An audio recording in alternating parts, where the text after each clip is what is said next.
시편 푸른 초장 부흥에 오신 여러분을 환영하고 축복합니다. 여러분, 부흥을 기대하는 마음으로 부흥을 주시는 그 하나님을 향한, 그리고 부흥이 나는 필요합니다, 그 마음으로 오늘 이 주일마다의 시편 푸른 초장 부흥회가 여러분의 삶 속에 하나님의 부흥이 오는 귀한 시간이 되기를 주의 이름으로 축원합니다. 부흥은 사람의 것이 아닙니다. 하나님의 것입니다. 하나님이 주시는 것입니다. 이 하나님이 주시는 부흥이 올 때 우리의 삶에 변화가 일어납니다. 여러분, 부흥은 하나님이 방문하는 시간입니다. 하나님이 방문하면 분명히 달라집니다. 모세에게 하나님이 방문하셨습니다. 그리고 모세는 바뀝니다. 여러분, 성경에 하나님의 방문을 받은 사람들 다 변화됐습니다. 아브라함에게 하나님이 방문하셨습니다. 그는 그전대로 살 수 없습니다. 그 하나님의 방문을 통해서 그는 결단할 수 없는 새로운 결단을 합니다. 그리고 삭개오의 집에 우리 예수님이 방문하십니다. 그 방문을 통하여 삭개오는 구원을 받으며 그는 변화된 놀라운 따뜻한 사람, 기부하는 사람으로 바뀌는 것을 성경은 말하고 있습니다. 여러분, 이번 시편 푸른 초장 부흥회를 통하여 주일마다 주시는 하나님의 말씀으로 여러분, 이 시간에 하나님이 방문하는 귀한 복된 시간이 되기를 주의 이름으로 축원합니다. 여러분, 시대마다 하나님께서는 이 땅에 어려움이 있었다는 것을 우리에게 상기시켜 줍니다. 어떤 시대인들 어려움이 없었겠어요? 그리고 모든 사람이 그 시대에서 그 어려움 속에 낙심했고요, 그리고 삶이 캄캄했고 길을 잃어버렸습니다. 그때마다 사람들은 누구를 찾았냐면 하나님을 찾았습니다. 그리고 하나님의 얼굴을 구했습니다. 그때 하나님은 그 시대에 부흥을 부어 주셨던 것이죠. 그 부흥을 통해서 하나님과 우리 사이에 가로막혔던 죄가 자복되어서 쏟아지는 역사가 일어났고, 낙심의 옷을 벗고 하나님이 입혀주시는 소망의 옷을 입고 이제 하나님 지은 새 길, 그전에는 전혀 보이지 않았던 새 길을 하나님이 열어주심으로 또 새로운 시대로 갔고 또 새로운 시대로 갔습니다. 여러분, 출애굽의 부흥을 기억하십시오. 여러분, 430년 동안 억압받았습니다. 430년 동안 그들은 뺏기며 살았습니다. 너무 힘들었습니다. 그래서 그들은 자기 힘으로는 어떻게 이걸 바꿀 수 있는, 운명을 바꿀 수 있는 힘이 없었어요. 그래서 하나님께 부르짖었습니다. 그리고 하나님이 그 애굽에 찾아가셨어요. 그리고 하나님이 살아계심을 드러냈어요. 그리고 세상 권력을 무너뜨려 버렸어요.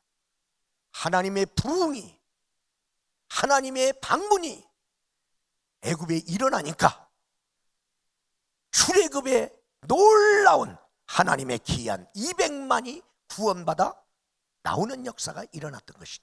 여러분, 미스바 광장의 회개 부흥에 하나님은 어린 사무엘을 기도의 사람으로 준비하셨다가 미스바 광장 부흥회를 열게 했어요.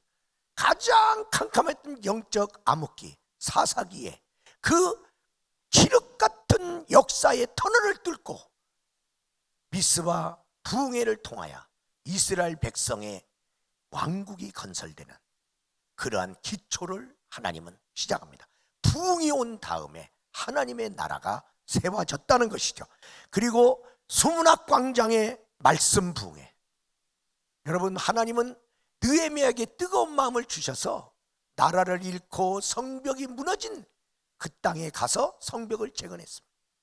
그거 가지고는 될 수 없었어요. 그래서 느헤미야가 에스라로 하여금 이 땅에 부흥이 오도록 수문학 광장에 사람들을 모아놓고 그때 하나님이 율법책을 발견하게 하사 그 발견된 율법책을 그들이 읽는 중에 백성들의 속에서 통곡이 터지기 시작했습니다.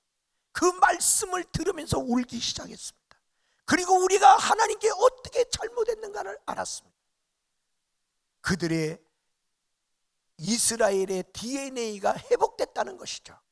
여러분, 우리가 한국 교회가 큰 교회가 없는 게 아닙니다.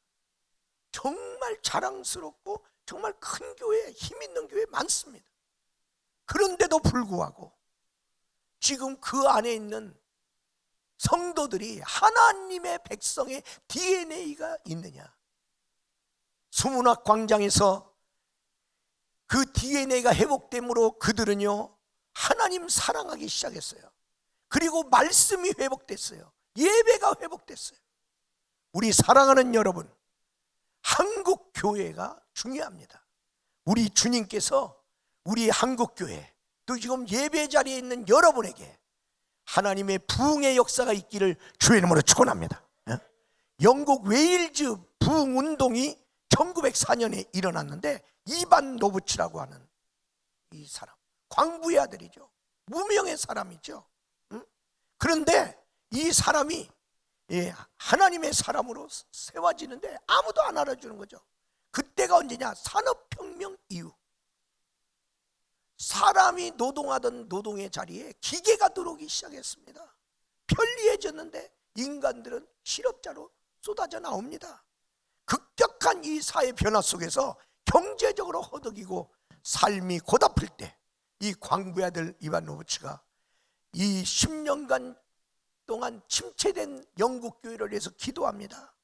기도하다가 어느 날 그가 한 집회에 참석하게 되었습니다. 그리고 그 집회에 참석했는데 그 집회의 주제가 뭐냐면, 따라서 합시다. 나를 굴복하게 하소서. 그때 성령의 음성이 들렸습니다. 이것이 지금 너에게 필요하다. 그걸 주님으로부터 음성 듣고 말씀이 끝나자마자 그는 강대상 앞으로 달려가서 기도하기 시작합니다. 간절히, 오 주여 나를 굴복시켜 주세요. 오 주여 나를 굴복시켜 주세요. 하나님 앞에 그가 굴복되어지는 한 사람이 됐을 때 하나님의 영이 그를 사로잡았습니다. 뜨거운 사람 만들었습니다. 여러분, 성령의 불이 그 안에 들어갔습니다. 복음을 전하지 않고는 견딜 수 없고, 하나님 사랑하지 않고는 견딜 수 없고, 영혼을 사랑하지 않고는 견딜 수 없는 마음이 왔습니다.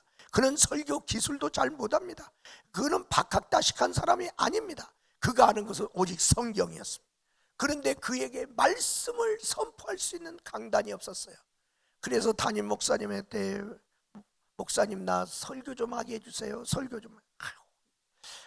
신뢰가 안 됩니다. 신뢰가 안 돼. 그래서 야 이거 어떡하나. 그런데 또 와서 또 졸로. 그래서 나중에 수요 저녁 예배 때 일부 예배 끝나고 나서 우리 노부츠 형제가 설교한다니까 은혜 받을 사람 남으세요 하면, 남은 사람 있으면 설교하고 남은 사람 없으면 설교하지 마라. 그래서 감사합니다. 그리고 드디어 이제 자기가 설교할 수 있는 일부 목사님 예배 다 인도했습니다.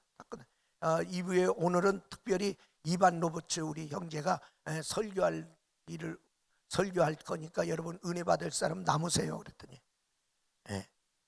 17명이 남았습니다. 의아해서 남았습니다. 제가 무슨 소리를 하는 거예요? 목사님은 또 헛소리 할까봐 또 궁금해서 남았습니다. 그때 그는 단순하고도 강력한 설교를 했는데, 당신은 생각나는 모든 죄를 하나님 앞에 고백하십시오. 당신은 생활 속에 좋지 않은 습관을 모두 제거하십시오. 당신은 성령의 인도하심에 즉각 순종하십시오. 당신은 예수 그리스도를 증거하기 위하여 대중에게 나가야 합니다. 그렇게 외쳤습니다. 미숙했지만은, 단순하지만은, 그러나 강력한 그 설교에 하나님이 그 자리에 방문했습니다. 그들이 하나님을 만나는 일이 있었어요. 목사님도 깜짝 놀랐어요. 하나님 만났어요. 하나님 만났어요. 그래서 그들이 마음이 뜨거워지기 시작했어요. 그 다음날 밤에 또 모였는데 더 많이 모였습니다. 그러면서 이 부흥의 불결이 이웃교회로 넘어가기 시작했어요. 그래서 그날 이후에 30일 만에 37,000명이 죄를 회개하고 예수께로 돌아오는 역사가 일어났고요, 5개월 만에 10만 명 그에게 내가 너에게 10만 명이 돌아오는 비전을 주겠다고.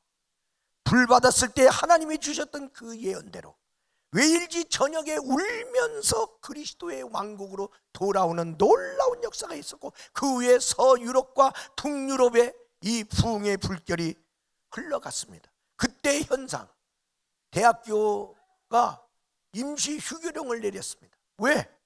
학생들이 대학교를 안 와. 그럼 어디 갔나 했더니 하나님을 찬미하며 노래하며 기도하는 모임을 간 거예요. 막 부흥의 역사 때문에 그들이 지금 공부할 수 있는 지금 때가 아닌 것 막 뜨거워서, 그래서 할 수 없이 대학교가 휴교냈습니다. 그리고 법정이 있었는데 재판정과 그 재판관과 배심원이 심리를 하고 있다가, 재판을 진행하고 있다가 중단하고 피고인한테 가서 합심으로 중복이 됐습니다. 그러므로 그 피고인이 회개하고 예수님을 영접합니다. 막 이런 놀라운 일들이 일어난 거예요. 여러분, 부흥이 뭡니까? 여러분, 우리나라를 기억하십시오. 우리나라에 얼마나 엄청난 부흥의 역사가 있었는지. 그 부흥할 때 우리나라의 민주주의가, 여러분, 기초가 세워졌고 꽃을 피웠습니다.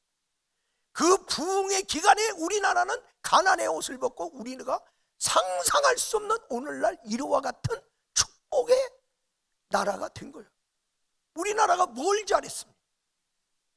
우리나라의 모든 정치 역사를 보면 순간순간 아슬아슬하지 않을 때가 거의 없었어요. 그런데 이 나라가 이렇게 된 거예요.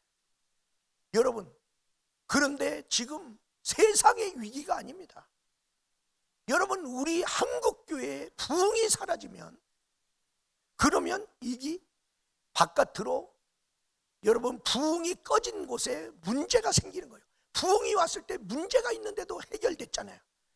부흥은 하나님이 방문하는 것이며 성령으로 말미암아 개개인적으로 어떤 변화가 일어나는데, 겸손하고 싶어도 겸손하지 못했던 자가 겸손해지고 성령에 꼬꾸라져서, 그리고 용서할 수 없는 것들이 용서가 되어지고, 회복하고 싶은데 회복이 안 됐는데 성령으로 말미암아 회복하는 놀라운 일들이 막 일어나기 시작하는 거예요. 그리고 지역사회와 국가에 반드시 변화가 오는 거예요. 그 웨일즈 부흥을 통해서 영국 사회가 확 바뀝니다. 여러분, 미국의 부흥의 운동이 있을 때요, 미국이 세계 최초 인류 국가로 그때 등극합니다.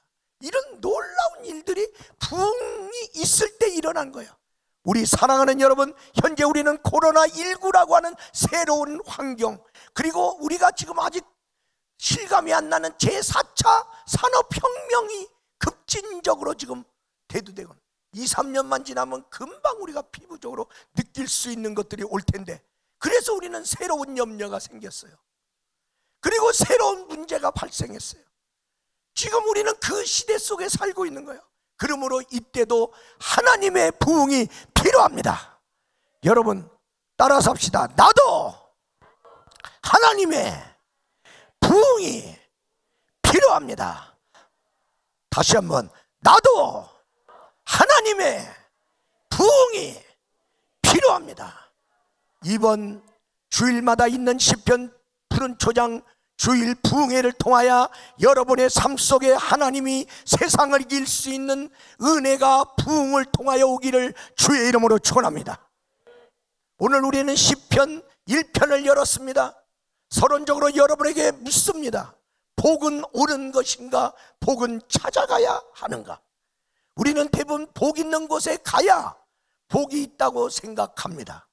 그러나 복은 하나님으로부터 우리에게 오는 것이며, 복이 하나님으로부터 우리에게 오면 우리는 복 있는 주인공이 되는 것입니다. 오늘 우리 주님께서는 우리들에게 말씀하십니다. 출애굽의 복을 우리는 기억할 때 하나님이 억압받는 소망 없는 그들에게 찾아옴으로 그들은 출애굽의 복을 받은 거예요. 얽매임에서 풀려나는 복을 받은 거예요. 여러분, 그런데 가나안의 복은 이제 풀림을 받은, 구원받은 그들이 하나님의 말씀에 어떤 상황과 조건 속에서도 순종하고 갈 때에 얻은 것입니다. 어떤 것은 하나님이 옴으로 받았고 어떤 복은 하나님의 말씀에 순종해서 가서 받았습니다. 여러분, 말씀에 의지하여 요단강을 건너가라는 이유는 그겁니다. 네가 말씀을 의지하여 요단강을 건너가면 가나안 땅은 네 거다, 그 말이에요. 원천적으로 복은 사람의 문제이지 장소의 문제가 아닙니다. 복 있는 장소를 찾기보다 복 있는 사람이 되기를 주의 이름으로 축원합니다. 두 손 들고 아멘, 아멘, 아멘. 여러분, 지금 우리는 교회당에 왔습니다. 그럼 여기 오면 다 복 받나요? 예배를 통해서도 어떤 사람은 오늘 은혜의 복을 받아갖고 갑니다. 어떤 사람은 하나님의 말씀 쪽에서 자기 인생의 실타래가 얽혀있는 것이 해답을 찾아갑니다. 사람의 문제잖아요. 이천 땅에 살면 다 복을 받았어, 강난 땅에 살면 다 복을 받았어? 아니죠. 사람의 문제입니다. 어느 장소에 있든지 사람의 문제다. 여러분, 지남철을 여러분 기억하세요. 자석이 있죠. 지남철은 지남철이 가면 거기 쇠붙이가 붙어, 그냥 자동적으로. 지남철이 아니면요, 지나가도 쇠가 안 붙어요. 내가 복 있는 사람이면 내가 살아가는 삶 속에 복이 붙습니다. 왜 내 삶 속에 내가 원하지 않는 것이 자꾸만 붙어옵니까? 내가 복되지 못한 부분이 있는 거예요. 그래서 그 부분을 하나님 앞에 내놓는 것이죠. 복 있는 사람이 되기를 주의 이름으로 축원합니다. 그래서 여러분과 함께 세 명의 사람에 대해서 말씀드리고자. 첫 번째로 따라서 합시다. 복 없는 사람. 왜 복이 없는가? 이 사람은 왜 복이 없는가? 첫 번째로, 복이 그냥 지나가는 바람에 복이 없는 거예요. 응? 복이 왔는데 복을 그냥 지나가게 놔둔 거예요. 여러분한테는 복이 안 지나갔을까요? 지나갔어요. 근데 복이 내 안에 들어와 있는데 지나가게 그냥 놔둔 거예요. 기회무산. 누군가 예수님을 전하기 위해서 복음 들고 갔습니다. 그 사람 받아들이면 예수 믿고 구원받아 영생을 얻습니다. 근데 그 사람이 전에도 안 받아들여. 그래서 복음을 들고 간 사람 지나간 거예요. 그래서 멸망받는 거예요. 어떤 사람이 어떤 부분에 대해서 저 땅이 개발될 것 같다, 어떤 그것을 공고되기 전에 어떻게 알았어. 그래서 너 돈 있으면 저기 좀 사놔라 그랬어요. 근데 내가 볼 때는 거기 사놔봤자 하면 좀 사놔봐. 그래, 거기 어쩜 개발될란지 몰라. 뭐 거기가 왜 개발되겠어요. 그리고 안 사놨어. 나중에 조금 있다 보니까 거기가 개발됐어. 복 지나간 겁니다. 왜 복이 없는 사람인가? 그것은 복을 받을 준비가 없어서 그래요. 복을 받을 준비가 안 돼 있으니까 복이 그냥 지나가는 거예요. 여러분, 우리 예수님께서는 말씀하셨어요. 영적인 복인 성령이 너희가 몇 날이 못 되면 너희가 성령을 받으리라. 영적인 축복의 날이 온다, 그렇게 말씀했어요. 근데 500여 사람들이 들었는데 380명은 그들은 기도하면서 사모하면서 준비 안 했어요. 그냥 갔어요. 그리고 그들은 복을 못 받았어요. 성령이 그냥 지나간 거예요. 그런데 120문도는 그 성령을 받고자 기도의 그릇을 준비하고 사모하는 마음을 가지고 준비했어요. 그리고 그들이 받은 거예요. 여러분, 마지막 날의 열처녀 비유를 우리는 알고 있어요. 다 신랑을 기다리고 있어. 목적은 같아. 그런데 그냥 기다리는 거예요. 기름 준비를 제대로 안 해놓고. 그러다가 신랑이로다 그런데 기름이 떨어지네. 그래 준비되지 못했던 그들은 5명은 못 들어가고 5명은 들어갔다고 성령은 말하고 있는 거예요. 여러분, 복이 왔는데 복 받을 준비가 안 돼 있다 이 말이야. 그러면 어떻게 복을 받느냐? 30대에 나한테도 복이 왔어. 근데 복 받을 준비가 안 됐어. 30대 통과. 40대에 또 복이 왔어. 근데 내가 복 받을 준비가 안 됐어요. 40대 통과. 그러면 50대나 60대 초반에 또 한 번은 올 것 같아. 그런데도 아직도 준비 안 됐네. 복 없는 사람으로 일생 살다가 가는 거예요. 나한테는 복이 안 왔나요? 성경에 보니까 부자 청년에게 영생의 복을 얻고자 그는 원했어요. 그래서 예수님이 가르쳐줬어. 너 영생의 복 받으려면 너 한 가지 부족한데, 그거 네가 받은 세상 보화를 다른 사람에게 나눠주고 나에게 와라. 그럼 하늘의 보화를 주리라. 응? 하늘의 보화를 어떻게 하면 얻을 수 있는 거 가르쳐줬는데, 그는 아직도 땅에 있는 그 보화에 대한 탐심을 버리지 못해서 그에게 기회가 왔으나 그는 버렸단 말이죠. 우리 사랑하는 귀한 성도 여러분, 왜 복 없는 사람일까요? 복이 지나갔을 뿐만 아니라 두 번째로 따라서 합시다. 복을 차버린 사람. 복을 차버렸어요. 복이 있었어요. 복을 차버렸다니까. 그래서 복이 없어졌어요.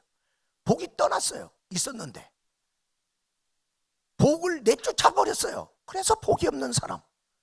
오늘 시편 1편은 말합니다. 악인, 죄인, 오만한 자, 이 사람들 복찬 사람들입니다. 여러분, 하나님과 그릇된 삶, 너 그렇게 살지 말아라. 그러면 복이 떠난다는 거예요. 너는 복 있는 사람이 아니기 때문에 복이 이사 간다는 거예요. 악인, 악을 즐거워하고 추구하고 계획하고, 악인에 대해서 오늘 시편은 말합니다. 바람에 나는 겨와 같도다. 극히 가벼운 존재라. 큰 소리는 다치는데 하나님의 불어버리면 아무것도 아닌 존재. 교만한 사람, 누구를 얘기하는 거예요? 궁극적으로 하나님이 없다는 사람. 하나님 없어도 나 잘 되고 있잖아. 뭘 하나님 얘기를 해? 하나님 없어도 나는 아무 문제 없어. 이 사람 복 떠납니다. 그 말을 하였으므로 복이 떠난다. 왜? 복을 차버리기 때문에 없어지는 거예요. 우리 사랑하는 귀한 성도 여러분, 나는 왜 복이 없는가? 두 번째로 따라서요. 복 있는 사람. 복 있는 사람.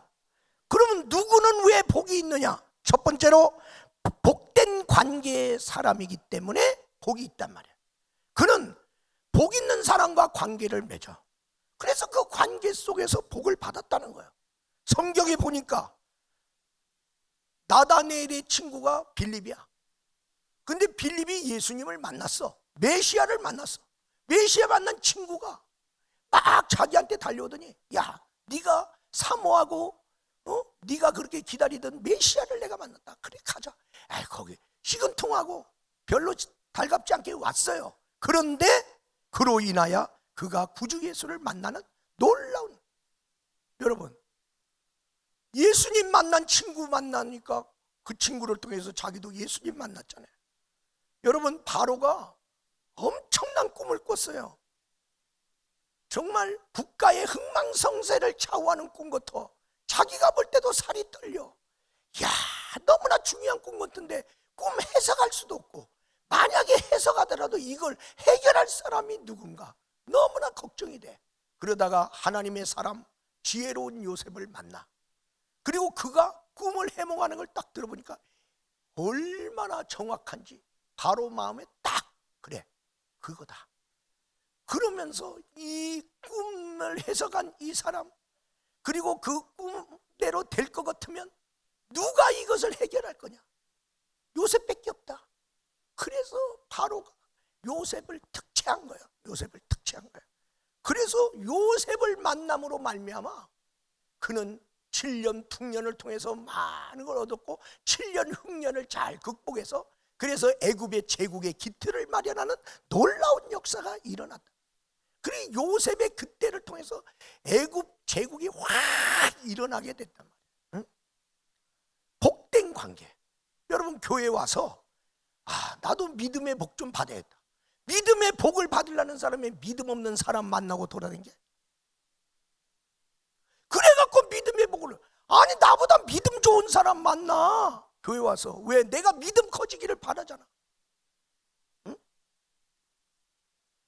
그리스도 안에서 우리 사랑하는 여러분, 내가 누구와 관계를 맺느냐가 너무나 중요합니다. 이렇게 사랑과의 관계에서도 복된 사람 만나야 되고, 그 다음에 복의 근원 하나님과 관계를 맺는 사람이 복 있는 사람이야. 복의 뿌리 되시는, 복의 근원 되시는 하나님과 복된 관계. 이것을 누가 알았냐? 시편 73편에 보니까 아삽이 알았어. 그는 놀랍게 이걸 알았습니다. 따라서 합시다.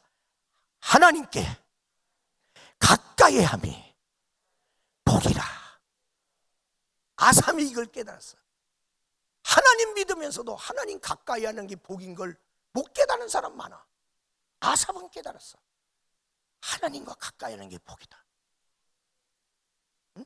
그래서 코로나19 속에서도 방역을 철저히 하면서도 하나님께 예배드리러 오는 거야. 그래서 그런 거예요. 왜? 하나님께 가까이 함이 내게 복이라. 이 아삽은요, 악인 때문에 얼마나 고민이 많았는지 몰라요. 시편 73편에 보면 하나님, 어떻게 악인은 형통합니까? 악인은요, 고통도 없습니까? 악인은 어떻게 강건합니까? 힘도 셉니까? 고난도 없고 재앙도 없고, 그리고 죽을 때도 편안히 죽는, 악한 말은 다 하고 있고 교만한 말 다 하고 있고 하나님 무시하고. 그런데 왜 쟤들은요, 그들의 소득이 그들의 마음의 소원보다 더하며. 시편 74편에 그렇게 다 써 있어요. 아니, 우리는 소원한 만큼도 안 이루어지는데 악인은 어떻게 소원한 것보다 더 많이 봅니까? 도대체 이해가 안 가. 악인이라도 항상 평안하고 재물은 더욱 불어나는도구나. 그런데 하나님, 내 마음을 내가 깨끗이 하고요, 내 손을 깨끗이 하여 내가 죄 안 짓고 내가 살려고 했는데 이거 다 헛것이네요. 그런데 왜 나는 재난만 많습니까? 아침마다 징벌을 받습니까? 그래서 하나님, 나는 왜 이렇게 거룩하게 살려고 하는데도 나는 어려움만 많고, 쟤들은 지멋대로 살고 악하게 사는데도 왜 평안하고 잘 됩니까? 이것을 알려고 고민했다고 아삽은 써 있어. 고민하고 생각했더니 하나님이 그 고민을 아시고 그것을 풀어주시는데, 성경의 73편 17절에 보니까 하나님의 성소에 들어갈 때 깨달았도다. 참으로 주님이 절묘하게 그 악인이 미끄러운 곳에 두었도다. 그래서 많이 이루고 이렇게 높은 데 있는데 그것이 미끄러워져 갖고 그냥 다 무너졌도다. 갑자기 그가 황폐하게 되고 놀랄 정도로 그들은 전멸하였나이다. 전멸이 뭐야? 싹쓸이 됐다는 거야. 악인은 한 번 넘어지면 일어나지 못하거니와 의인은 7번 넘어져도 8번 일어나느니라. 꿈을 깬 후에는 꿈이 아무 그에게 상관이 없이 무시되는 것과 같이 악인의 형통은 꿈이다. 꿈 깨라. 너 잘 되는 거 아니야. 꿈 깨. 꿈 깨고 나면 그거 너 아무것도 아니야. 너 허망한 거야. 내가 이렇게 무지몽매합니다. 이걸 내가 몰랐습니다. 하나님, 내가 이걸 몰랐습니다. 그리고 73편 그가 28절에 그래서 고백한 거예요. 따라서 합시다. 하나님께 가까이 함이 내게 복이라. 우리 사랑하는 여러분, 악인의 결과를 깨달으시기를 주의 이름으로 축원합니다. 하나님을 가까이 하는 것이 복인 것을 깨달으시기를 주의 이름으로 축원합니다. 내 사랑하는 그 이름 예수, 복된 예수, 내 눈에 눈물 씻기는 예수, 복된 예수. 아기야다, 아기야다. 그의 이름, 그의 이름 갈보리 산에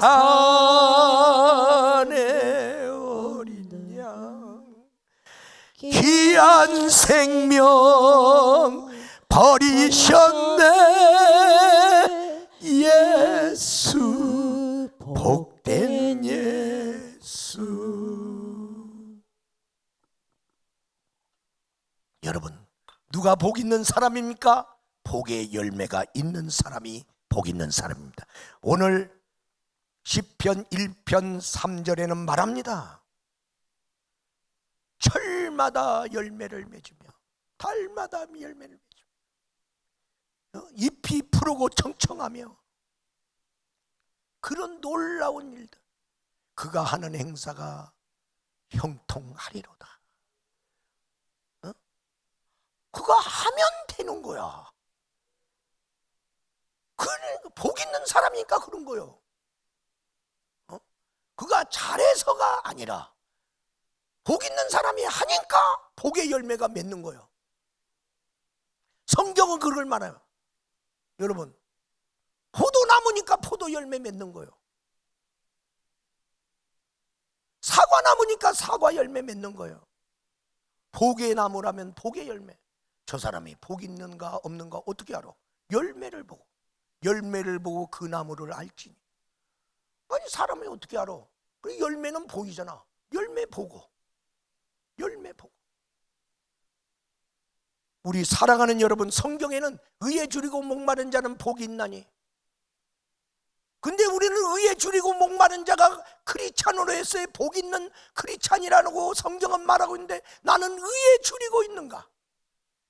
나는 돈에 줄이고 있는가? 나는 권력에 줄이고 있는가? 나는 어떤 것에 나는 줄이고 목마른가?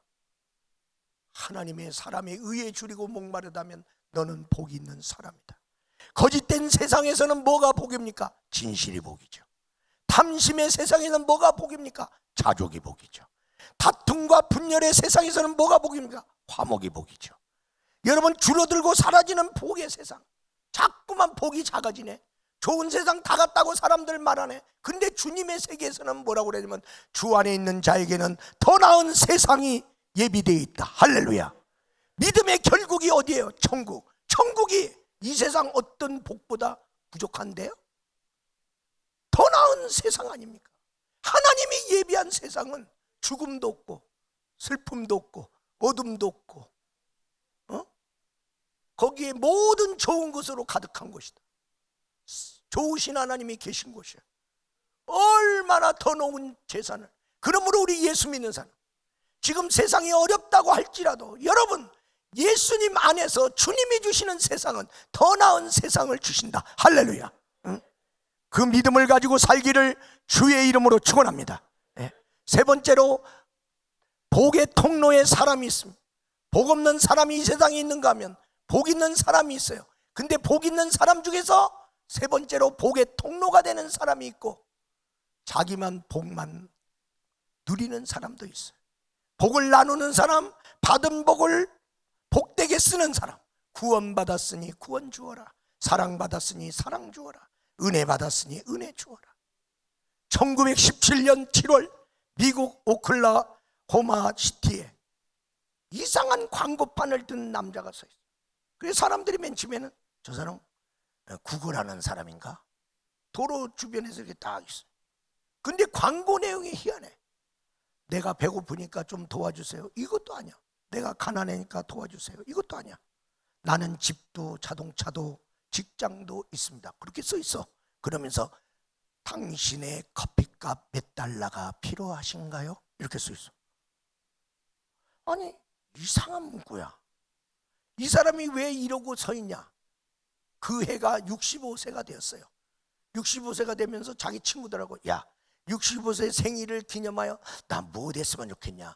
뭐 다 뻔하게 뭐 친한 사람들하고 모여갖고 뭐 밥 먹는 거, 수다 떠는 거, 아이 그런 거, 또 여행 가는 거, 뭔가 또 뜻깊게 65세 생일을 지내고 싶다. 그래 성도 이렇게 막 친구들하고 얘기하다가,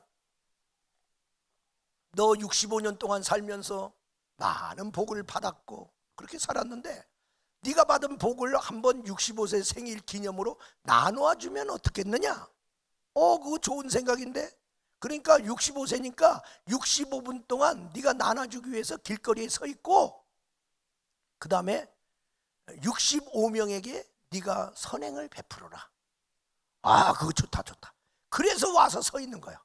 근데 사람들을 가까이 오지를 않아. 괜찮아요. 그냥 축복으로 드리는 겁니다. 정말 주려고. 그리고 의심해서 안 받아. 어떤 사람은 받을까 말까 하다가 받아서 가면서 도무지 믿기지 않아요. 그러면서 가. 심지어 어떤 사람은 내 평생에 너 같은 미친놈은 처음 봤다. 그런 사람도 있고. 어떤 사람은 도저히 자기가 눈으로 보면서도 못 믿겠다고 왔다 갔다. 정말 줄란가? 왔다 갔다. 그때 가족들과 함께 좀 궁핍하게 보이는 트럭 한 대가 지나갔어. 지나가더니 갑자기 빠꾸에서 와. 그랬더니 이 사람을 잠깐 쳐다보고 문구를 쳐다보더니 내려. 그랬더니 내리더니 그 아저씨가 그 사람 손에다가 살며시 $2를 주면서 뜻이 너무나 좋아서 드리는 거예요. 그래서 $2를 주는 그 손에다가 그가 $5를 주면서 우리는 돈을 주고받는 게 아니라 축복을 서로 주고받는 거예요. 그렇게 얘기를 했습니다. 돌아오는 길에 어떤 낯선 남자와 그의 딸의 버스 요금을 내줬어요. 돌아오다가 어느 식당에 들려서 여러 사람이 좀 식사하는데 오늘은 내가 쏩니다 그러고 계산해 줬어요. 그렇게 해서 65년 전에 자신을 맞이했던 이 세상에 65년 후에 65개의 축복의 감사의 촛불을 키웠습니다. 나누면 기적이 일어나고 주면 더 큰 복이 생깁니다. 이름을 거명해서 죄송해요. 우리 교회 이천복 명예한수 집사님 있는데 지난주인가 저한테 왔어요. 목사님 그래도 되나요? 뭔데요? 제가요 설봉공원에서 꽈배기를 한 사람에 한 개 셀프로 무료로 주려고 그러는데 사람들이 자꾸 의심해서 안 갖고 간다. 이거 사 먹어야 되나? 정말 주는 건가? 그래서 팻말을 하나 붙이려고 하는데 그 밑에다가 이천 순복교회를 쓰면 안 되나요? 쓰세요. 간접전도 되니까. 그러면서도 이제 얘기는 했는데 아이고 그 꽈배기 맛있어야 되는데 이제 그런 생각을 하고 그 다음에 저거 자꾸만 하면 재료비는 줘야 되지 않나 그런 걱정도 되고. 왜? 풍성한 사람이 아니거든요. 풍성한 사람이 아닌데 어떻게 줄 생각을 하냐? 꽈배기를 팔아서 먹고 살아야 될 사람이 그래도 주일날은 주일 예배 드리고 오후에 가서 설봉공원에서 거기 나오는 사람에게 이게 나눠주면서 그러니까 이천수묵에 써있네. 예수 믿는 사람이구나. 사람들에게 간접적으로 주님의 백성의 선함을 드러내는 것이죠. 많이 가지고 있다고 복의 통로가 내가 받은 복 가운데 나눠주는 것이죠. 성경의 사도행전 20장 35절에는 뭐라고 써있냐면 주는 것이 받는 것보다 더 복이 있다고 주님이 가르치심을 우리는 기억하시기를 주의 이름으로 축원합니다. 결론적으로 말씀드립니다. 이번 시편 2개를 통하여 여러분 복에 거는 하나님을 만나시기를 바랍니다. 만나면 바뀝니다. 만나면 살 길이 열립니다. 그리스도 예수 안에서 하나님 이번 시편 2개를 통하여 나를 만나 주옵소서. 우리도 하나님 만나야 될 이유가 많이 있지 않습니까? 오늘 이 시간에 우리 그 자리에서 일어나십시오. 일어나셔서 두 손 들고 주님 앞에 주여 나는 복 있는 사람입니까? 나는 복 없는 사람입니까? 나는 복의 통로의 사람입니까? 내 주 하나님 나도 부흥이 필요합니다. 하나님 만나 주세요. 주의 이름 한번 크게 외치고 기도합니다. 주여